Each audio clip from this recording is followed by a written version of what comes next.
Hello प्यारे बच्चों, कैसे हैं आप। मैं डॉक्टर सुशील आपका फिजिक्स में हेल्पी चैनल में तहे दिल से स्वागत करता हूं। आजकल हम कर रहे हैं क्लास 11th की केमिस्ट्री को, और पिछली क्लास में हमने द्रव्य के वर्गीकरण किया था उसका रासायनिक आधार पर, और उससे पिछली क्लास में हमने करा था भौतिक आधार पर। आज वहीं से आगे टॉपिक को कंटिन्यू कर रहे हैं, और अब हमारा जो एनसीईआरटी का जो नेक्स्ट टॉपिक है वह टॉपिक है टॉपिक 1.3, जो कि है द्रव्य के गुणधर्म यानी कि प्रॉपर्टीज ऑफ मैटर।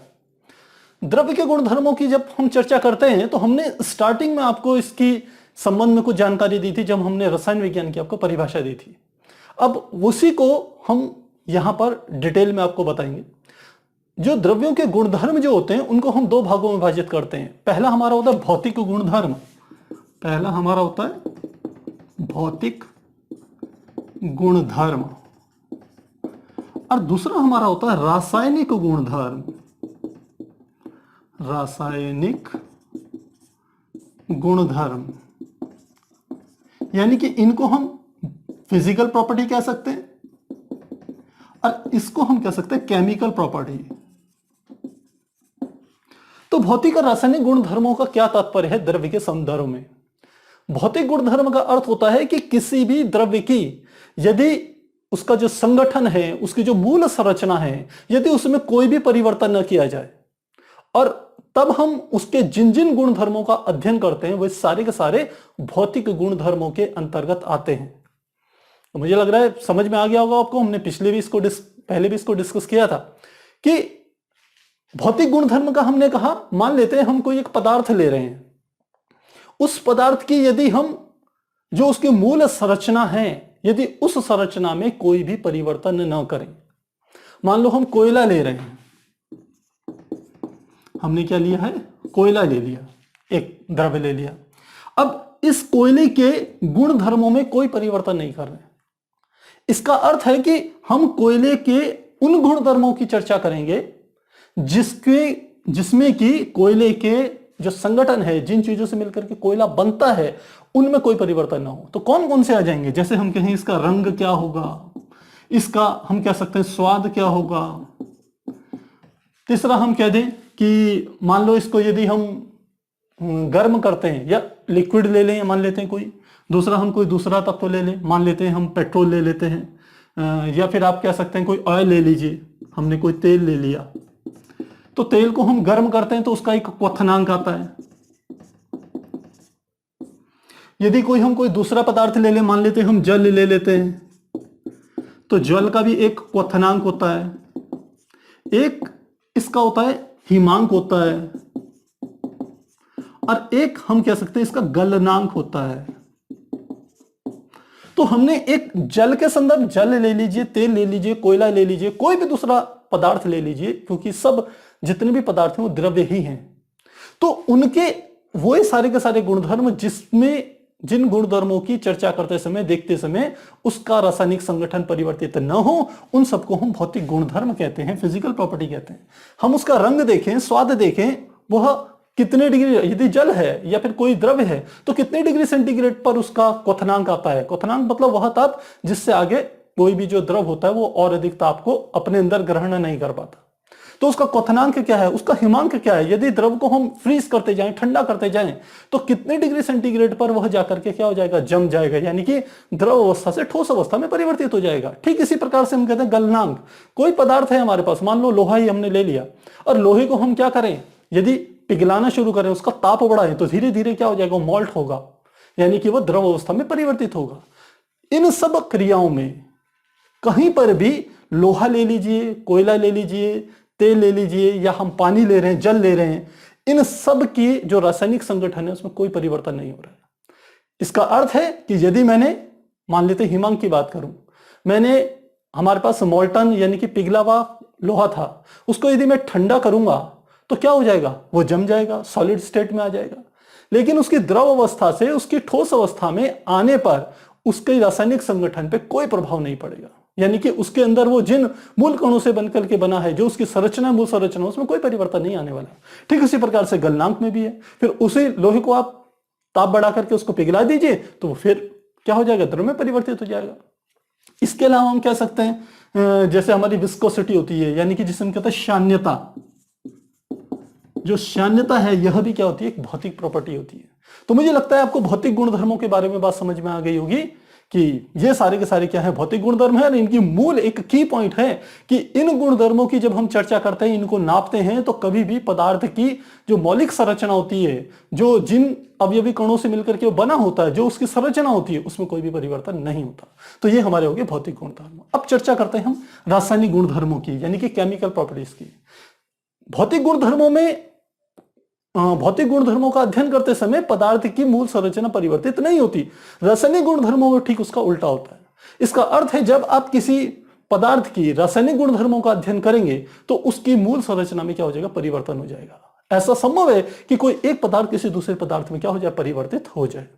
तो किन किन कारणों से ऐसा होता है, इसको समझते हैं। तो सबसे पहले हम जो गुणधर्मों की चर्चा कर रहे हैं, पहला हम ले लेते हैं, मान लेते हैं हम कोई एक पदार्थ ले रहे हैं और उसका अध्ययन इस बारे में कर रहे हैं कि यदि उसको नमीयुक्त ऑक्सीजन में रखा जाए या नमीयुक्त हवा में रखा जाए तो उसके कारण उस पदार्थ पर क्या प्रभाव पड़ता है। तो पहला हम कंडीशन ले रहे हैं, नमीयुक्त हवा हमने ले ली। इसमें दो पदार्थ रख दिए, पहला हमने ले लिया लोहा और दूसरा पदार्थ हमने क्या ले लिया, सोना। तो यदि लोहे को नमी युक्त हवा पे रखा जाए तो हम देखते हैं इस पे क्या लग जाता है, लोहे में जंग लग जाता है। तो यह क्या है, एक रासायनिक गुणधर्म है इसका। जब लोहे पे जंग लगता है तो जो जंग की अवस्था है वो लोहे की मूल अवस्था से परिवर्तित स्थिति है। तो यह क्या है, एक रासायनिक गुणधर्म है। लेकिन सोने को इसी स्थिति में रखें तो इसमें कोई परिवर्तन नहीं आता, कोई परिवर्तन नहीं। तो ये इन दोनों के क्या है, एक रासायनिक गुणधर्म है। यदि हम दहन के बारे में बात करें, सेकंड प्रॉपर्टीज हम ले लेते हैं, दहन यानी कि जलाने के लिए दहन की बात करें, दहन किसकी उपस्थिति में, हम कह सकते हैं ऑक्सीजन की उपस्थिति में, ऑक्सीजन की उपस्थिति में। यदि ऑक्सीजन की उपस्थिति में हम दहन करें तो पहला हम ले रहे हैं हाइड्रोजन, हाइड्रोजन, और दूसरा हम ले रहे हैं फिर से नाइट्रोजन। तो हम देखते हैं हाइड्रोजन जो होता है ऑक्सीजन की उपस्थिति में जलना प्रारंभ कर देता है, जलता है, जबकि नाइट्रोजन को ऑक्सीजन की उपस्थिति में ये नहीं जलेगा। इसका अर्थ क्या है, यह इनकी केमिकल प्रॉपर्टीज है। और जब किसी वस्तु को जलाया जाता है तो वह भी एक उसके रासायनिक गुणधर्म को प्रदर्शित करता है, क्योंकि जलने के बाद आप पुनः से उसकी पूर्व स्थिति को प्राप्त नहीं कर सकते। क्योंकि भौतिक गुणधर्म की एक और खास बात है कि क्योंकि उसकी मूल संरचना परिवर्तित नहीं होती, केवल अवस्था परिवर्तन हो सकता है, तो हम टेम्परेचर को घटा बढ़ा करके मूल अवस्था को प्राप्त कर लेते हैं। लेकिन रासायनिक गुणधर्मों में, रासायनिक परिवर्तनों में कभी भी जब एक हम कह सकते हैं पदार्थ की रासायनिक कोई अभिक्रिया से कोई दूसरा पदार्थ बनता है तो फिर से हम उसको पुनः प्राप्त नहीं कर पाते हैं सामान्यतः। तो हाइड्रोजन जल सकता है ऑक्सीजन की उपस्थिति में, जबकि नाइट्रोजन नहीं जलता। तीसरी स्थिति यदि हम यहां पर लें, थर्ड स्टेज, हम कहें कि अम्लों के साथ कैसे क्रिया करेगा कोई पदार्थ, तो हम तीसरी कह रहे हैं अम्ल के साथ क्रिया, अम्ल के साथ क्रिया। तो अम्ल के साथ क्रिया में फिर से हम दो पदार्थ ले रहे हैं, पहला हम ले रहे हैं जिंक और दूसरा हम ले रहे हैं कांच, दो ले रहे हैं। तो हम देखते हैं जिंक जो होता है वो अम्ल के साथ रिएक्शन करता है, यानी कि ये क्रिया करता है, क्रिया करता है। जबकि आप देखते होंगे कांच, जो कांच है वो क्या होता है, अम्लों के साथ क्रिया नहीं करता, नहीं करता। तो आप देखते होंगे बहुत सी चीजों में हम क्या करते हैं, कांच के गिलास का उपयोग किया जाता है। कभी यदि आपने होम्योपैथिक मेडिसिन्स यदि ली हो तो होम्योपैथिक मेडिसिन्स वाले आपको ये कहेंगे कि यदि कोई चीज जल में घोल करके आपको पीनी है तो कभी ये नहीं कहेंगे कि आप मेटल के गिलास लीजिए, यानी कि धातु के गिलास लेकर के उसमें डालिए उसको दवाई को और तब उसको यूज कीजिए। क्यों? क्योंकि मेटल जो होता है वो क्या कर देता है, रिएक्शन कर, मेटल मतलब जैसे हमारे स्टील के गिलास हो गए या फिर हम कह सकते हैं लोहे के गिलास हो गए या कॉपर के गिलास हो गए, इन सब चीजों में क्या होता है, वो जो केमिकल्स होते हैं होम्योपैथिक दवाई के वो रिएक्शन कर जाते हैं। इसलिए हमेशा वो डॉक्टर आपको सजेस्ट करते हैं कि कोई कांच का गिलास लीजिए, उसमें इस दवा को डाल करके, पानी को डाल करके फिर आप लीजिए, क्योंकि कांच जो है वो अम्लों के साथ क्रिया नहीं करता है। तो ये इसके क्या है, प्रैक्टिकल यूजेस है। तो मुझे लगता है इतने डिस्कशन से आपको ये समझ में आ गया होगा कि भौतिक गुणधर्म और रासायनिक गुणधर्मों में क्या परिवर्तन होता है, क्या इनका अर्थ होता है। अब यहां पर हम बात करते हैं मापन की। अगला टॉपिक हमारा आता है इसमें मापन। जो हमारे जितने भी द्रव्य हैं, जब इनकी केमिकल रिएक्शंस कराई जाती है तो हम क्या करते हैं, इनके एक विशेष मात्रा का उपयोग करते हैं। तो यहां पर हमारे को आवश्यकता होती है मापन की, यानी कि पदार्थों को मापना। अब मापने में दो चीजें आती हैं, एक आता है एक अंक और दूसरा आती है उसकी मात्रक। दो चीजें आती हैं।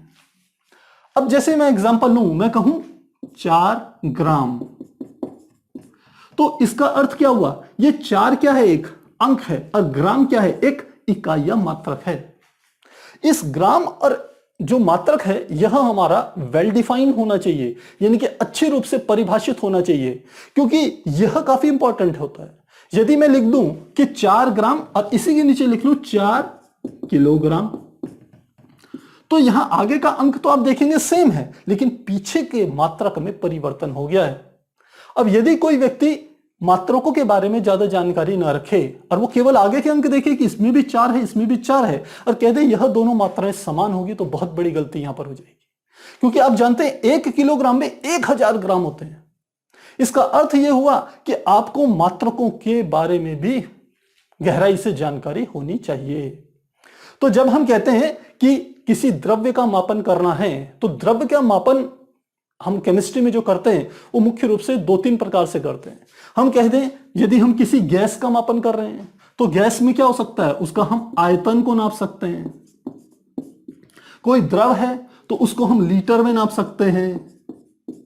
यदि हमारे पास कोई एक सॉलिड है तो उसको हम नाप सकते हैं किलोग्राम या ग्राम में, यानी कि हम उसका द्रव्यमान नाप सकते हैं। उसके द्रव्यमान को क्या नाप सकते हैं, ग्राम या किलोग्राम में उसको नापा जा सकता है। तो मापन का हमारे जीवन में बहुत अधिक महत्व है। अब मापन के बारे में हम और अधिक डिटेल में चर्चा करेंगे, क्योंकि मापन का क्या हुआ था कि प्रारंभ में स्टार्टिंग के समय पर पहले तो यह होता था कि हर क्षेत्र में वस्तुओं को नापने की एक हम कह सकते थे लोकल इकाई होती थी, यानी कि उसी क्षेत्र से जो संबंधित होती थी। बाद में अंतरराष्ट्रीय स्तर पर इसको मान्यता दी गई। तो 2 प्रकार की पद्धतियां वहां पर होती थी। एक पद्धति तो जिसे हम इंग्लिश पद्धति कहते थे, अंग्रेजी पद्धति कहते थे, और दूसरी हमारी जो सेकेंडरी पद्धति होती थी जिसमें हम दशमलव के अंकों का इस्तेमाल किया जाता था, वह हमारी दूसरी पद्धति होती थी कि मात्रकों को मापने की। तो आप एक बार इसे नोट कीजिए, फिर हम मापन के ऊपर डिटेल में चर्चा करेंगे। अब हम समझते हैं मात्रकों की अंतरराष्ट्रीय पद्धति को। अभी हमने इससे पहले चर्चा करी थी कि प्रारंभ में विश्व में 2 प्रकार की जो पद्धतियां थी वह चर्चा में थी या इस्तेमाल में आती थी। जो 2 थी वो थी, एक तो थी हमारी अंग्रेजी पद्धति, और दूसरी जो हमारी थी वो थी मीट्रिक पद्धति। हमारे पूरे विश्व में इन दोनों पद्धतियों का अलग अलग स्थानों पर उपयोग किया जाता था। लेकिन खास बात क्या थी, जो मीट्रिक पद्धति थी यह हमारी दशमलव पद्धति पर आधारित थी। दशमलव, जो हमारी अंकों की दशमलव पद्धति है उस पर आधारित थी। तो बाद में इसी मीट्रिक पद्धति को अंतरराष्ट्रीय स्तर पर मान्यता मिली। इसका जो मुख्य रूप से जो विकास हुआ था वो हमारा हुआ था फ्रांस में। तो मीट्रिक पद्धति ही जो कि फ्रांस में जिसका डेवलपमेंट हुआ था, वही बाद में चल करके अंतरराष्ट्रीय पद्धति के रूप में उसको मान्यता मिल गई, यानी कि उसको हम कहते थे मात्रकों की अंतरराष्ट्रीय पद्धति। मात्रकों की अंतरराष्ट्रीय पद्धति, और इसी को कहते हैं इंटरनेशनल सिस्टम ऑफ यूनिट, यानी कि जिसे हम एसआई पद्धति कहते हैं। इसका पूरा नाम है इंटरनेशनल सिस्टम ऑफ यूनिट्स, जो कि फ्रांस में डेवलप हुई थी। अब यह पद्धति क्या थी? यह पद्धति थी कि इसमें जितनी भी हमारी भौतिक राशियां थी उन सभी भौतिक राशियों को मापने के लिए 7 मूल मात्रकों की कल्पना की गई थी इसमें। और भौतिक राशियों को शब्द का हम इस्तेमाल कर रहे हैं। भौतिक राशियां मतलब कोई भी ऐसी चीज जिसको आप माप सकें, जब हम कहते हैं कि हमारा ये कमरा है, इस कमरे के अंदर कितना सामान आ सकता है, तो हम कहेंगे हम इस स्थान को मापना चाह रहे हैं। इसका अर्थ है हम इसका आयतन मापना चाह रहे हैं। जब हम कहते हैं कि हम बोल रहे हैं और बोलने के कारण कितनी तेज ध्वनि निकल रही है, तो हम जो ध्वनि निकल रही है इसकी तीव्रता को मापना चाह रहे हैं। इसका मतलब यह भी एक भौतिक राशि है। जिस प्रकार कमरे के अंदर कितनी जगह है, यह एक भौतिक राशि है। इसी प्रकार जब हम बोल रहे हैं तो बोलना कितना तेज होगा, कितना हल्का होगा, यह भी एक भौतिक राशि है। इसके अलावा जब हम कहते हैं कि एक व्यक्ति दौड़ रहा है, तो हम कहते हैं वो कितनी तेजी से दौड़ रहा है, तो उसका जो चाल या वेग है वह एक भौतिक राशि है। तो इसी प्रकार से अनंत भौतिक राशियां हैं, लेकिन सब भौतिक राशियों को मापने के लिए अलग अलग मात्रकों की कल्पना या अलग अलग मात्रों का उपयोग नहीं किया जा सकता, क्योंकि यह अपने आप में बहुत ज्यादा असुविधाजनक होगा। तो इसलिए साइंटिस्टों ने कुछ मूल मात्रकों की कल्पना करी। अब शब्द आता है यहां पर कि मूल मात्रक क्या है। तो यहां पर हम बात करते हैं सबसे पहले मूल भौतिक राशियां, और इनके जो मात्रक लिए गए उन्हें हम कहते हैं मूल मात्रक। अब बात आती है कि आखिर ये मूल भौतिक राशियां और मूल मात्रक क्या हुए। मूल से अर्थ है कि एक ऐसी भौतिक राशि है, एक ऐसा मात्रक जो किसी भी रूप में अन्य भौतिक राशियों पर या अन्य चीजों पर डिपेंडेंट न हो, यानी कि अन्य भौतिक राशियों पर निर्भर न हो। तो ऐसे जितनी भी राशियां होंगी उन सब राशियों को हम मूल भौतिक राशियां कहेंगे और उनके मात्रकों को हम कहेंगे मूल मात्रक। फॉर एग्जाम्पल, हम उदाहरण के लिए लेते हैं कि मान लेते हैं मैं किसी वस्तु की लंबाई नाप रहा हूं। क्या कहा हमने? किसी वस्तु की लंबाई नाप रहे हैं। अब लंबाई नापनी है तो आप क्या करेंगे? सीधे एक स्केल लीजिए और स्केल से सीधे क्या कर दीजिए, उस वस्तु को नाप लीजिए। तो वो क्या हो जाएगी? उस वस्तु की लंबाई होगी। अब इस वस्तु की लंबाई को नापने के लिए हमें न तो उसका द्रव्यमान नापने की आवश्यकता है, न हमें समय नापने की आवश्यकता है, न हमें कोई ताप नापने की आवश्यकता है, न हमें किसी प्रकाश की तीव्रता की आवश्यकता पड़ रही है, न हम ये देखना चाह रहे हैं, हमें इस बात से मतलब है कि वो वस्तु कितनी तेजी से चल रही है, क्योंकि हमें तो केवल लंबाई नापनी है ना। तो इसका अर्थ है कि लंबाई अपने आप में एक ऐसी राशि है जो किसी दूसरी राशियों पर निर्भर नहीं है। इसलिए इस राशि को हम क्या कहेंगे? मूल भौतिक राशि। तो ठीक ऐसे ही यदि मूल भौतिक राशियों की यदि हम चर्चा करें तो अंतरराष्ट्रीय स्तर पर कुल मिलाकर के 7 भौतिक राशियों को माना गया जो कि मूल भौतिक राशियां थी। कौन कौन सी थी? पहली थी लंबाई, दूसरी थी द्रव्यमान, तीसरा था समय, चौथा हम ले सकते हैं वैद्युत धारा, पांचवा हम ले सकते हैं ऊष्मागतिकी ताप,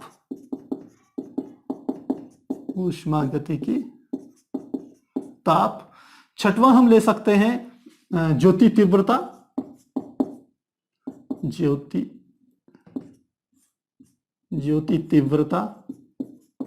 और सातवां हम लेते हैं पदार्थ की मात्रा। अब इन सब का हम अर्थ भी समझ लें चाहे तो। लंबाई को तो मैंने आपको चर्चा में बता दिया कि क्या होती है। तो लंबाई एक मूल भौतिक राशि है और इसका जो मात्रक है वह मात्रक जो हम अंतरराष्ट्रीय पद्धति के मात्रकों के बारे में चर्चा कर रहे हैं कि यहां पर पद्धतों जो मात्रकों की अंतरराष्ट्रीय पद्धति है उसमें इस लंबाई के मात्रक को हम लेते हैं मीटर में। ठीक इसी प्रकार द्रव्यमान का अर्थ हुआ कि किसी वस्तु कितनी अधिक हम कह सकते हैं उसके अंदर पदार्थ की मात्रा है, या दूसरा हम कहें कितना अधिक वो भारी है। हालांकि द्रव्यमान और भार अपने आप में अलग अलग भौतिक राशि है। तो जब हम सामान्यतः बाजार में जाते हैं और हम कहते हैं हमें 2 किलो ये सामान दे दीजिए या 5 किलो दे दीजिए या 1 क्विंटल दे दीजिए, तो ये वास्तव में उसके द्रव्यमान को प्रदर्शित करता है। तो दूसरी राशि क्या है? द्रव्यमान, जिसका मात्रक क्या है? किलोग्राम।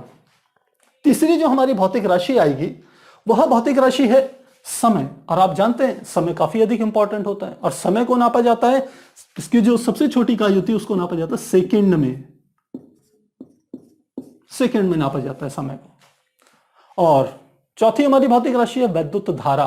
वैद्युत धारा क्या हुई? हमारे घरों में जो पावर सप्लाई आ रही है, जो इलेक्ट्रिसिटी आ रही है, तो जब वो वायर्स में कोई धारा चलती है, वैद्युत धारा, इलेक्ट्रिसिटी, तो उसका जो मापन करा जाता है उसको हम क्या कहते हैं? वैद्युत धारा। और इसका मापन किया जाता है, इसके लिए मात्रक होता है एम्पियर। अगला हमारा आता है ऊष्मागतिकी ताप। इसका अर्थ है कि इस कमरे का ताप कितना है। जब इसे स्टैंडर्ड यूनिट के रूप में प्रयोग में लाया जाता है तो हम इसका मात्रक लेते हैं केल्विन। छठवां हमारा आता है ज्योति तीव्रता। ज्योति तीव्रता अर्थात कोई भी प्रकाश को उत्पन्न करने वाला कोई भी स्रोत अपने भीतर से कितना अधिक अथवा कितना कम प्रकाश उत्सर्जित करेगा, उस बात को नापने के लिए जो हमारी भौतिक राशि है वो है ज्योति तीव्रता। और इसका मात्रक होता है कैंडिला। कैंडिला। और लास्ट में जिसका केमिस्ट्री में सबसे ज्यादा उपयोग किया जाता है और हम इसके बारे में जो चर्चा बड़ी डिटेल में चर्चा करेंगे वो है पदार्थ की मात्रा, जिसका मात्रक होता है मोल। इसी चैप्टर में आगे के टॉपिक्स में मोल के बारे में बड़ी डिटेल में हम चर्चा करेंगे। तो यहां हमारी क्या है? 7 भौतिक राशियां हैं और उनके क्या है? 7 मात्रक है। अब हम चाहें तो इनको शॉर्ट में इनकी परिभाषा भी इनको तैयार कर सकते हैं या परिभाषा भी जान सकते हैं कि सबसे पहले क्या है? मीटर।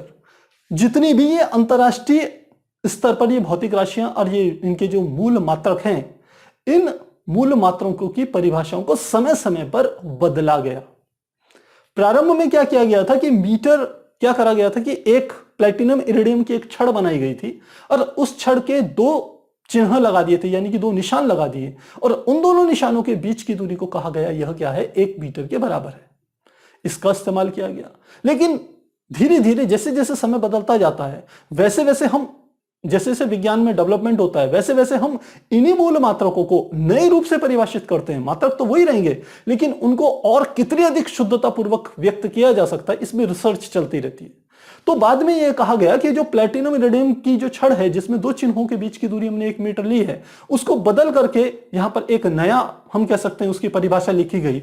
उसमें कहा गया कि यदि हम प्रकाश जो है, जो जिसकी हमको वेलोसिटी पता होती है 3 × 10⁸ मीटर पर सेकंड होती है, जिसकी जो चाल होती है या वेग होता है, तो यदि उस प्रकाश को ये निर्वात में चलाया जाए, तो प्रकाश यदि निर्वात में चलेगा तो उसके द्वारा 1/299 792 458 सेकंड, इतने सेकंड में प्रकाश जितनी दूरी तय करेगा उस दूरी को हम क्या कहते हैं? वह 1 मीटर के बराबर होगी।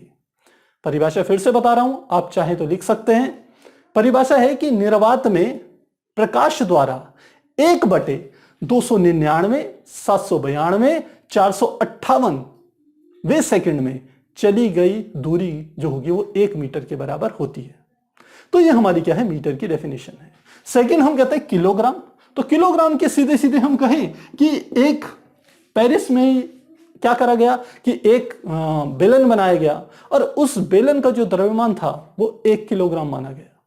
या फिर हम कह सकते हैं कि जल के रूप में भी इसको प्रदर्शित किया गया बाद में। तीसरा हमारा आता है समय। समय जिसका मात्रक हम ले रहे हैं सेकंड। सेकंड क्या है? एक अंतराल है, यानी कि 2 समयों के बीच का अंतर है, वो सेकंड है हमारा।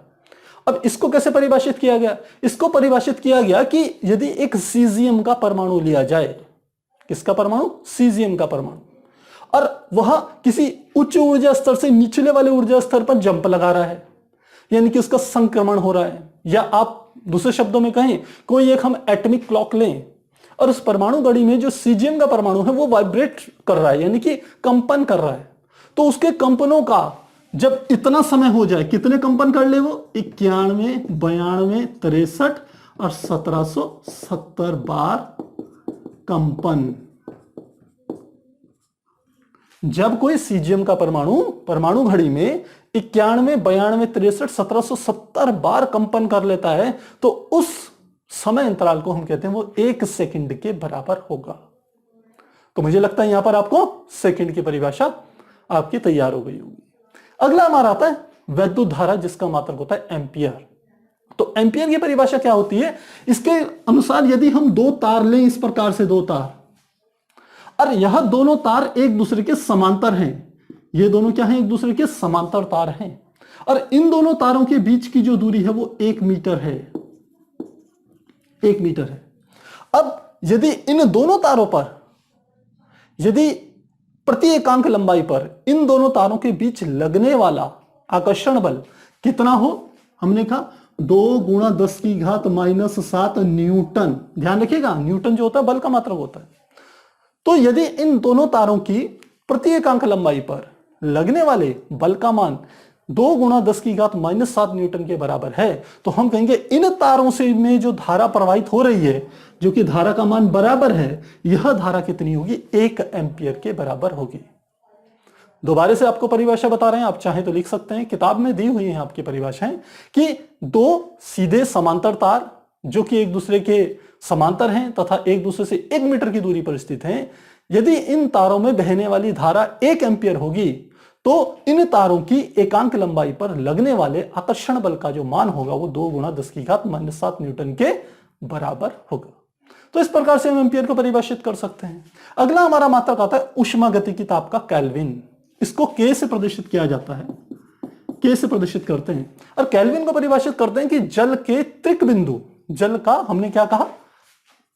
जल का त्रिक बिंदु, जल के त्रिक बिंदु का जो ताप है, जो जल के त्रिक बिंदु का ताप का 1/273.16वां भाग जो होगा वो 1 केल्विन के बराबर होगा। फिर से परिभाषा बोल रहे हैं, आप चाहें तो लिख सकते हैं कि जल के त्रिक बिंदु के ऊष्मागतिकी ताप का 1/273.16वां भाग 1 केल्विन के बराबर होता है। अब देखिए यहां पर एक शब्द आया है त्रिक बिंदु, हालांकि हम आगे के चैप्टर्स में इसमें डिटेल में चर्चा करेंगे। त्रिक बिंदु का अर्थ होता है कि एक ऐसा बिंदु, यदि हम ताप और दाब के बीच में एक ग्राफ प्लॉट करें, एक ग्राफ बनाएं, यहां पर हम बना के दिखा देते हैं, मान लेते हैं यहां पर एक हमने किस किस के बीच में कर लिया, मान लेते हैं एक ताप ले लिया और यहां पर हमने क्या ले लिया? दाब। क्योंकि केमिस्ट्री में जो हम गैसों के बारे में हम चर्चा करते हैं वो मुख्य रूप से उसमें 3 वेरिएबल होते हैं, एक होता है ताप, एक होता है दाब और तीसरा होता है आयतन। तो यदि हम ताप और दाब के बीच में एक ग्राफ प्लॉट करें तो उसमें हमें एक ऐसा बिंदु प्राप्त होता है कि जिसके एक तरफ जाने पर, ये इसमें 3 स्थितियां प्राप्त होती है, ये और ये, इसके एक तरफ जाएं तो हमें ठोस मिलता है। यदि जल की बात करें तो आप जानते हैं जल की 3 अवस्थाएं होती हैं, ठोस, द्रव, गैस। ठोस में वो क्या होता है? बर्फ के रूप में, द्रव में वो जल के रूप में, और गैस में वो भाप के रूप में होता है। तो जल का त्रिक बिंदु मतलब एक ऐसा बिंदु जहां पर तीनों अवस्थाएं समान रूप से स्थित होती हैं। इससे जैसे ही एक तरफ जाएंगे तो हमें ठोस अवस्था प्राप्त होगी, दूसरी तरफ जाएंगे द्रव अवस्था प्राप्त होगी, तीसरी तरफ जाएंगे, तीसरे क्षेत्र में जाएंगे तो भाप या वाष्प अवस्था प्राप्त होगी।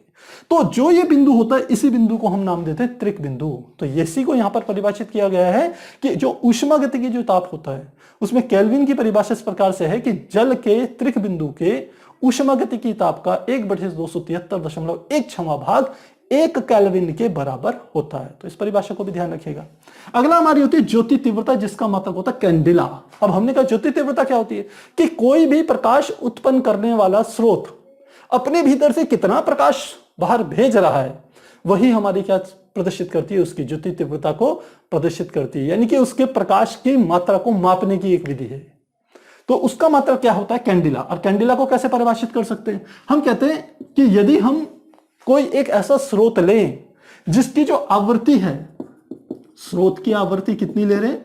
540 गुणा 10 की घात 12 इतनी हर्ट्ज, क्या ले ली हमने? हर्ट्ज। तो कोई एक प्रकाश स्रोत है जिससे एक वर्णी प्रकाश निकल रहा है। कैसा प्रकाश निकल रहा है? एक वर्णी। एक वर्णी मतलब एक ही रंग का प्रकाश है। तो कोई एक ऐसा प्रकाश स्रोत जिससे एक वर्णी प्रकाश निकल रहा है और उसकी आवृत्ति 540 गुणा 10 की घात 12 हर्ट्ज के बराबर है, तो उसकी किसी एक ही दिशा में जब वो प्रकाश चल रहा है, तो यदि वहां पर 1/683 वाट प्रति स्टेरेडियन का यदि विकिरण उत्सर्जित हो, क्या उत्सर्जित हो? विकिरण उत्सर्जित हो, उत्सर्जित हो तो हम कहेंगे कि वह जो प्रकाश की मात्रा होगी वह 1 कैंडिला के बराबर होगी। मुझे लग रहा है यहां पर यह बात समझ में आ गई होगी कि ज्योति तीव्रता का अर्थ होता है कि कोई प्रकाश स्रोत अपने अंदर से कितना प्रकाश उत्सर्जित कर रहा है, उसकी मात्रा को नापने के लिए जो इकाई है वह कैंडिला। और 1 कैंडिला की परिभाषा है कि कोई प्रकाश स्रोत है जिसके जो कि एकवर्णी प्रकाश उत्सर्जित कर रहा है, यदि उसकी आवृत्ति 540 गुणा 10⁻12 हर्ट्ज के बराबर है और तब वो किसी एक निश्चित दिशा में यदि कोई एक पर्टिकुलर डायरेक्शन ली जाए, उस डायरेक्शन में यदि 1/683 वाट प्रति स्टेरेडियन यदि विकिरण उत्सर्जित करता है तो हम कहेंगे वहां पर प्रकाश की जो मात्रा होगी वो 1 कैंडिला के बराबर होगी। तो ये भी क्लियर हो गया। अब हम करते हैं पदार्थ की मात्रा यानी कि मोल। केमिस्ट्री में मुख्य रूप से इसी का उपयोग होगा, इस लास्ट यूनिट का सबसे ज्यादा बहुता है। तो मोल क्या होता है? मोल होती है, हम कह सकते हैं कि अवयवी कणों की संख्या। और इसको परिभाषित कैसे किया गया? इसको परिभाषित किया गया कि कार्बन 12 क्यों कह रहे हैं? क्योंकि कार्बन जो होता है, कार्बन एक हमारे पास क्या है? तत्व है, एक पदार्थ है और इसके 3 समस्थानिक होते हैं, 6C12, 6C13 और 6C14। कार्बन के 3 समस्थानिक होते हैं। क्योंकि हम सीधे ये भी लिख सकते थे कि कार्बन के, तो यहां पर कार्बन के हमने कहा 3 समस्थानिक है, 6C12, 6C13 और 6C14। ये 3 समस्थानिक है। समस्थानिक का अर्थ आपने छोटी क्लास में पढ़ा होगा, जिनका परमाणु क्रमांक समान है लेकिन परमाणु भार भिन्न भिन्न है, उनको हम क्या कहते हैं? समस्थानिक कहते हैं। तो कार्बन के 3 समस्थानिक है, 6C12, 6C13, 6C14। 6C12 सामान्य होता है, 6C13 को हम कहते हैं मध्यम कार्बन, और 6C14 जो होता है यह हमारा होता है रेडियोएक्टिव पदार्थ।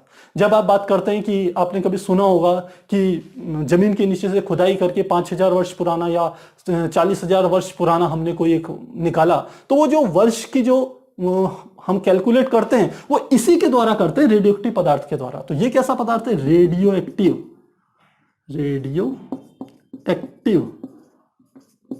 ये रेडियोएक्टिव पदार्थ है। ये सामान्य होता है, ये हमारा सामान्य है मध्यम कार्बन। तो हम इस वाले कार्बन की बात कर रहे हैं यहां पे, ये समझिए। तो कहते हैं कार्बन 12 के यदि हम लें 12 ग्राम, या आप कह सकते हैं 0.012 किलोग्राम, इतनी मात्रा लें, उसमें जो परमाणुओं की संख्या होगी, किसकी संख्या? परमाणुओं की जो संख्या होगी वही हमारी 1 मोल के बराबर है। इतने ग्राम में परमाणुओं की संख्या बराबर क्या होगा? 1 मोल।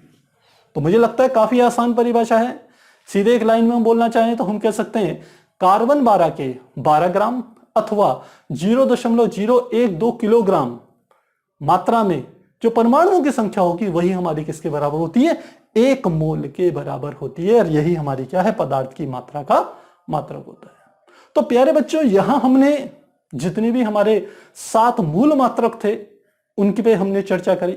फिजिक्स में आप देखेंगे सेम फर्स्ट चैप्टर में, तो वहां इन 7 मूल मात्रकों के अलावा हमने 2 व्युत्पन्न मात्रकों के बारे में भी चर्चा करी है, जो कि हमारी कोण का मात्रक रेडियन और घन कोण का मात्रक स्टेरेडियन है। देखिए स्टेरेडियन हमारा यहां पर शब्द आया है,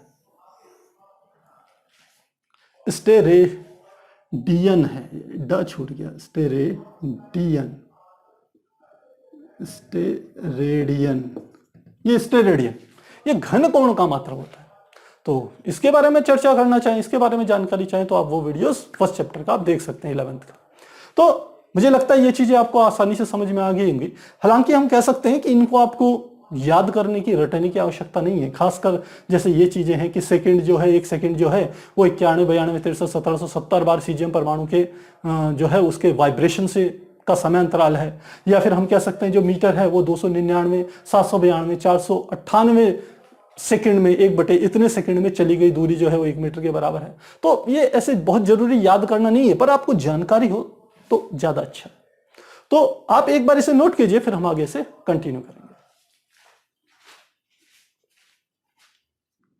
अभी हमने 7 मात्रकों के बारे में चर्चा करी जो कि हमारे मूल मात्रक होते हैं, मूल भौतिक राशियों के, और जिनके आधार पर हम क्या करते हैं? विभिन्न भौतिक राशियों का मापन करते हैं। अब यहां पर एक बात और आती है कि मात्रक तो होते हैं, मूल मात्रक तो होते हैं 7, उसके अलावा अन्य जितने भी मात्रक होते हैं उन सबको हम नाम देते हैं व्युत्पन्न मात्रक। क्या नाम देते हैं?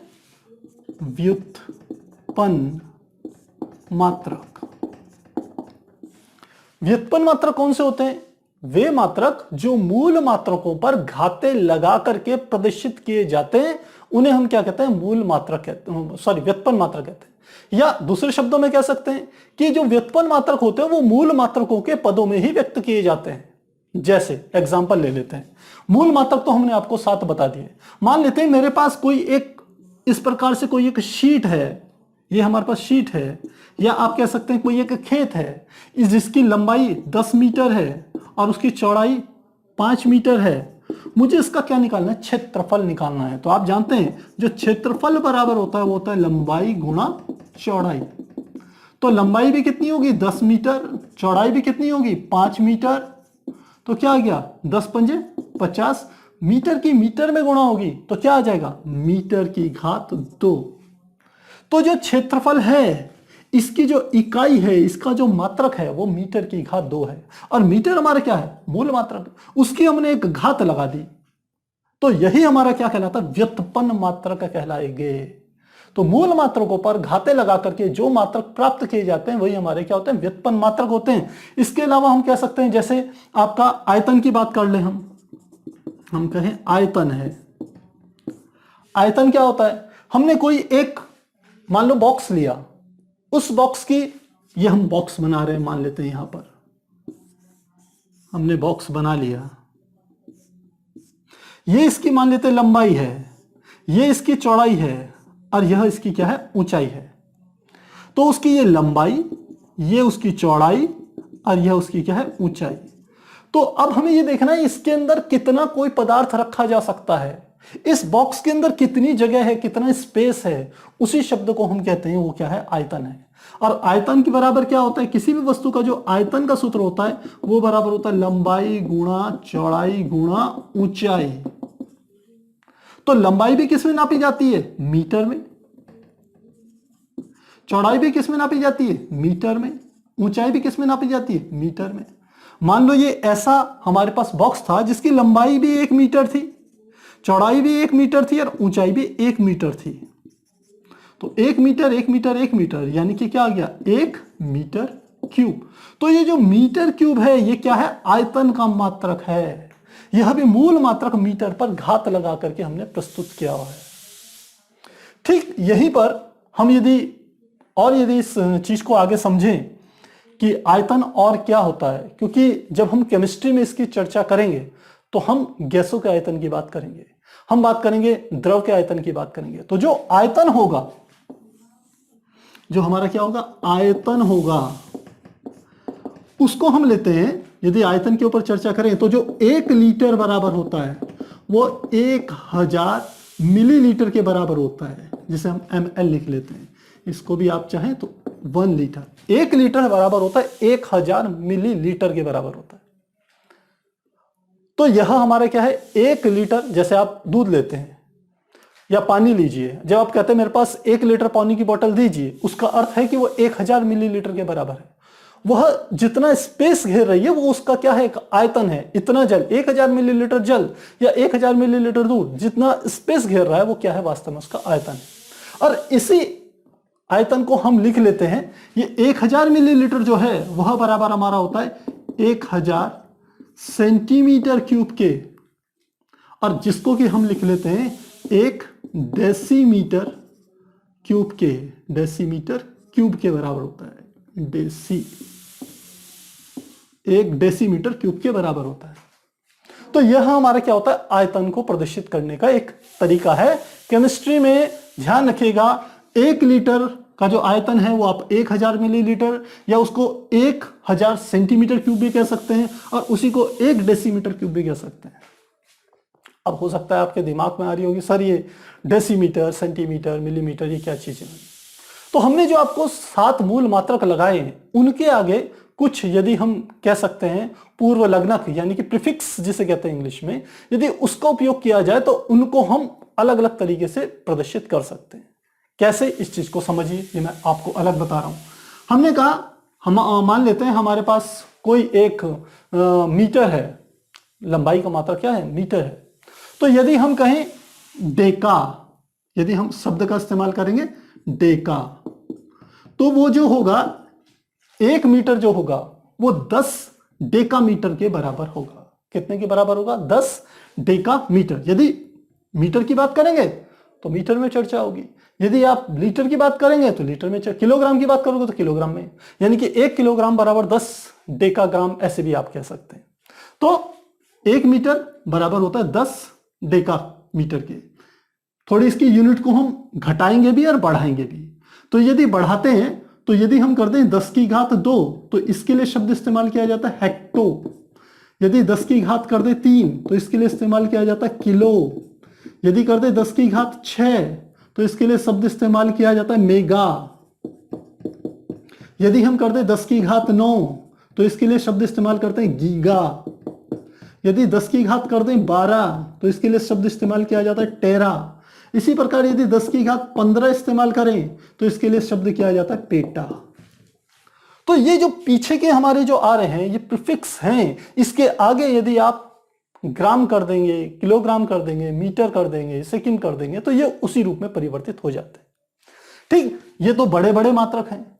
और छोटे मात्रक क्या होंगे? जैसे 10 डेका है, अब छोटे में निकालें तो 10 की घात -1 को हम कहते हैं डेसी, 10 की घात -2 को कहते हैं सेंटी। आप बोलते हो ना कि जो 1 मीटर जो होता है वो 100 सेंटीमीटर के बराबर होता है, तो 1 सेंटीमीटर बराबर क्या होगा? 10 की घात -2 मीटर के बराबर होगा। तो 10 की घात -2 किसको प्रदर्शित करता है? सेंटी को। 10 की घात -3 किसको प्रदर्शित करेगा? मिली को। जैसे 1 मिलीमीटर में 1 मीटर में 1000 मिलीमीटर होता है, तो वो क्या हो गया? 10 की घात -3 मिलीमीटर। यदि 10 की घात -6 करेंगे तो इसको बोलते हैं माइक्रो। यदि 10 की घात -12 करेंगे तो ये हमारा हो जाएगा पिको। और एक और हम बता रहे हैं 10 की घात -15 यदि आप करेंगे तो यह हमारा क्या होता है? फैक्टो। होते तो इससे आगे तक हैं, लेकिन यदि आप इतने भी याद कर लेते तो आपका काफी अच्छे से काम चल जाएगा। वहां फिजिक्स में भी काम आएंगे ये आपके, और केमिस्ट्री में भी ये काम आ जाएंगे। तो अब बात आती है कि 1000 सेंटीमीटर को हमने लिखा है 1 डेसीमीटर क्यूब। कैसे?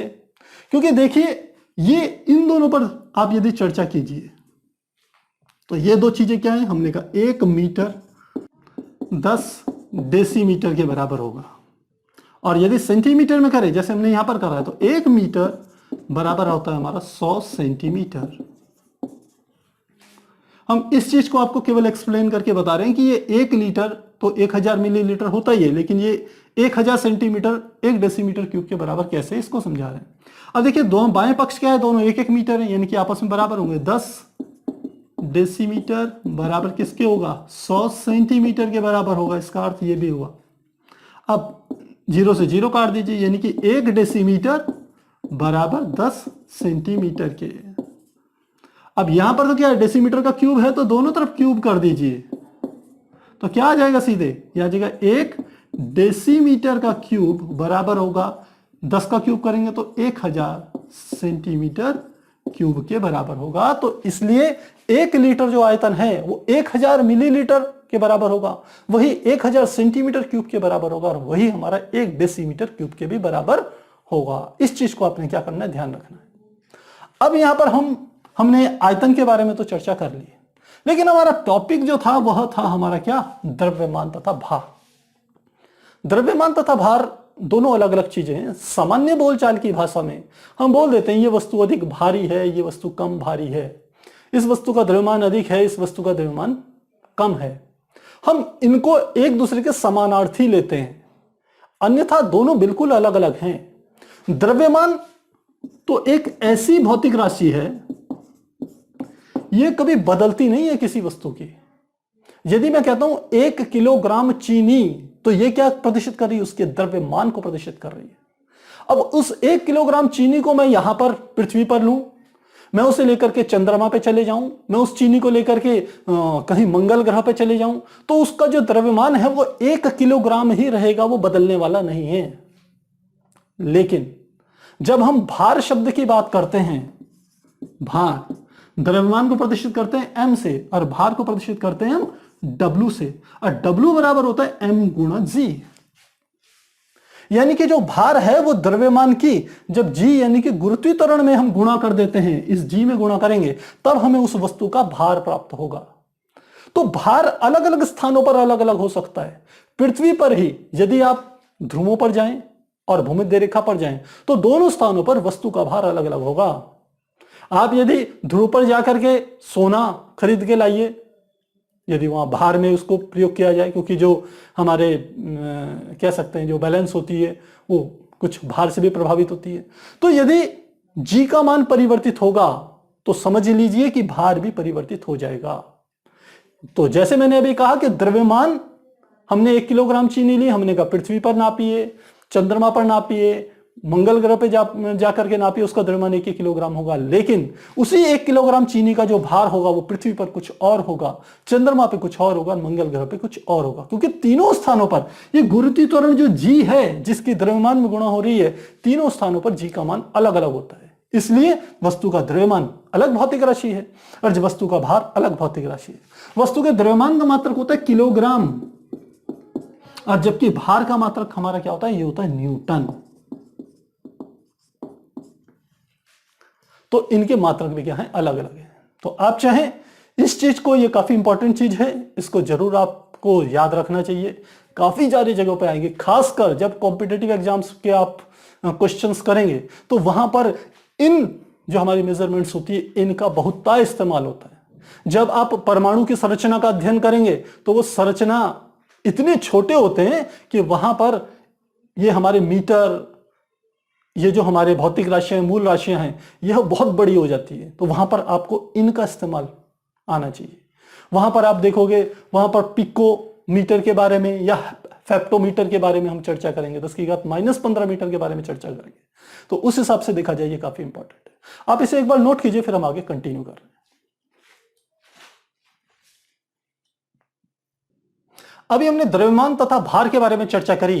अब हम एक दो टॉपिक और समझते हैं, जिसमें पहला हमारा आता है घनत्व। यह जो हमारी भौतिक राशि है, यह भी जो भौतिक राशि है, इसका जो मात्रक होगा वो व्युत्पन्न मात्रक होगा।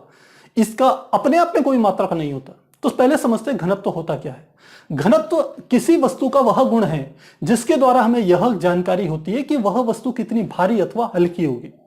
जिस वस्तु को आप कहते हैं कि ये बहुत भारी वस्तु है, जैसे हम कहें लोहे में और लकड़ी में तुलना करें तो हम कहेंगे लोहा का एक उतना ही हम एक टुकड़ा ले लें उसी आकार का, और लकड़ी का भी उतना ही एक आकार का टुकड़ा ले लें तो हम कहते हैं लोहे का टुकड़ा अधिक भारी है, लकड़ी का टुकड़ा क्या है, हल्का। तो यह जो उसका अधिक भारीपन है या उसका हल्कापन है, इसको यदि एक हम कह सकते हैं एक वैज्ञानिक भाषा में यदि इसको शब्द का इस्तेमाल करें तो उसी को हम क्या कहते हैं, घनत्व। और घनत्व क्या होता है कि किसी वस्तु के एकांक आयतन का कितना द्रव्यमान है, वही उसका घनत्व कहलाता है। और सूत्र क्या होता है, घनत्व बराबर होता है जिसको हम कहते हैं डेंसिटी। घनत्व क्या होता है, डेंसिटी। घनत्व बराबर होता है द्रव्यमान बटे आयतन। द्रव्यमान यानी कि मास और आयतन यानी कि वॉल्यूम। तो यदि एकांक आयतन, एकांक आयतन मतलब यदि आयतन 1 कर दिया जाए तो वस्तु का जितना अधिक द्रव्यमान होगा उसका घनत्व उतना ही अधिक होगा। तो ये हमारी बात समझ में आती है हमें। साथ ही यदि इसका मात्रक कहा जाए तो इसका मात्रक होगा किलोग्राम बटे मीटर की घात 3। लेकिन केमिस्ट्री में जब हम घनत्व लेते हैं तो हम इन बड़े मात्रकों का इस्तेमाल नहीं करते, बल्कि हम इस्तेमाल करते हैं ग्राम और सेंटीमीटर का। यानी कि किलोग्राम की जगह हम इस्तेमाल करेंगे ग्राम का और मीटर की जगह इस्तेमाल करेंगे सेंटीमीटर का, सेंटीमीटर क्यूब का। तो इस प्रकार से हम क्या करेंगे, घनत्व को समझते हैं। यह जो हमारा मात्रक आता है ये वाला, इसी को हम क्या कहते हैं, व्युत्पन्न मात्रक। ये हमारा क्या होता है, व्युत्पन्न मात्रक। तो मुझे लगता है अब आपको भौतिक राशियां और उनके मूल मात्रा का व्युत्पन्न मात्रक समझ में आ गए होंगे। अब यहां पर हम एक और विषय पे चर्चा करेंगे जिसे हम कहते हैं ताप। आपने पिछली क्लासों में ताप यानी कि टेम्परेचर, आपने पिछली क्लासों में ताप मापियों के बारे में पढ़ाई करी होगी। तो ताप मापी आप जानते हैं 3 होते हैं। एक हमारा जो ताप मापी होता है, एक को हम कहते हैं केल्विन, एक हमारा होता है सेंटीग्रेड जिसको हम सी से प्रदर्शित करते हैं डिग्री सेंटीग्रेड। और तीसरा हमारा जो होता है उसको हम कहते हैं फॉरेनहाइट, जिसे हम कहते हैं डिग्री फॉरेनहाइट। तो ये क्या है हमारा, ये हमारा केल्विन, ये हमारा सेंटीग्रेड और ये हमारा है फॉरेनहाइट। आपको ध्यान हो केल्विन में जो हम न्यूनतम बिंदु लेते थे, सबसे निचला बिंदु वो लेते थे 273.15 और जो हाईएस्ट पॉइंट होता था, सबसे उच्चतम बिंदु, वह हमारा होता था 373.15।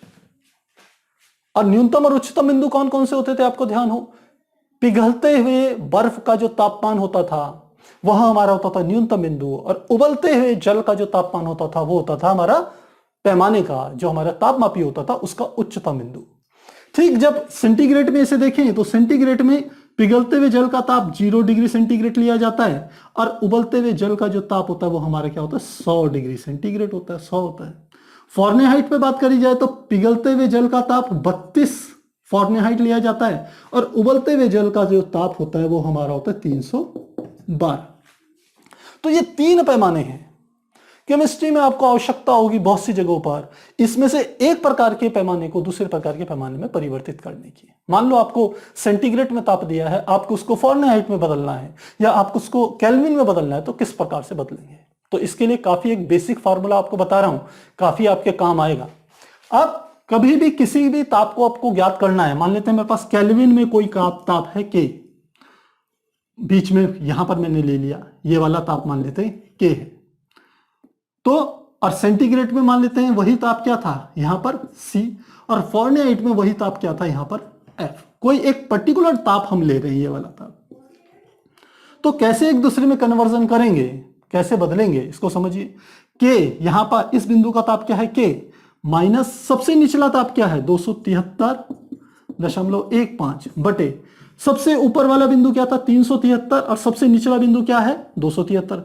इन दोनों का अंतर बताइए, 373 में से 273 को घटाएंगे तो कितना आ जाएगा 100। तो फार्मूला क्या बना कि किसी भी तापमापी में किसी ताप का जो मान है के या यहां पर C या F, उसमें से माइनस कीजिए सबसे निचले बिंदु का ताप और उसके में भाग दे दीजिए उच्चतम बिंदु और निम्नतम बिंदु के बीच के अंतर को। तो वो हमने यहां पर कर दिया। ठीक, यही काम यहां पर कीजिए। इस बिंदु का ताप क्या है C माइनस निचला बिंदु क्या है 0 बटे 100 में से 0 घटाएंगे तो कितना आएगा 100, तो 100 और 0 का अंतर कितना आ गया 100। ऐसी फॉरेनहाइट में करें तो क्या आ गया, इस बिंदु का ताप क्या हो गया F माइनस निचले बिंदु का ताप क्या हो गया 32 बटे इन दोनों का अंतर क्या हो गया 312 में से 32 घटाएंगे तो क्या आ गया 180। तो यह हमारा एक बेसिक फॉर्मूला है। इससे आप क्या कर सकते हैं, मान लो आपको पास सेंटीग्रेड में ताप है, आपको केल्विन में बताना है, तो आपको कुछ नहीं करना, इसको छोड़ दीजिए। C माइनस 0 बटे 100 बराबर K माइनस 273 बटे 15। तो 100 से 100 कट गया तो आप सीधे देख रहे हैं ये आ गया सीधे K माइनस 273.15 सीधे किसके बराबर आ जाएगा C के बराबर आ जाएगा। तो ये सेंटीग्रेड को केल्विन में या केल्विन को सेंटीग्रेड में परिवर्तित करने का क्या है एक तरीका। तो इस प्रकार से कर सकते हैं। मान लो आपको कह रखा है कि 10 डिग्री सेंटीग्रेड को केल्विन में बदलिए, तो क्या करेंगे आप, सेंटीग्रेड का मान कितना कर दिया मैंने 10, यहां क्या था केल्विन, ये माइनस को उधर की ओर ले जाएंगे तो ये माइनस 273 उधर जाएगा तो किसका हो जाएगा प्लस का हो जाएगा। तो ये आ गया प्लस 273.15 और इसमें प्लस 10 डिग्री सेंटीग्रेड हमने कहा था, इसको जोड़ दिया तो कितना आ गया 283.15 और ये हमारा क्या होगा, जो ताप 10 डिग्री सेंटीग्रेड पैमाने में 10 था वह केल्विन में कितना होगा 283.15 के बराबर होगा। तो इस प्रकार से हम क्या कर सकते हैं, इसका उपयोग कर सकते हैं। फॉरेनहाइट को यदि आप परिवर्तित करना हो तो इसके लिए एक बेसिक फार्मूला है।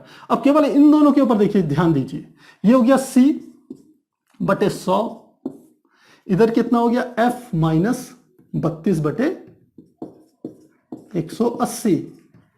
इसमें फार्मूला बनाए 0 से 0 काट दिया, 2 से काटेंगे 2 पंजे 10, 2 से काटेंगे 2 निम 18। तो फार्मूला क्या आ गया C बटे 5 बराबर F माइनस 32 बटे 9।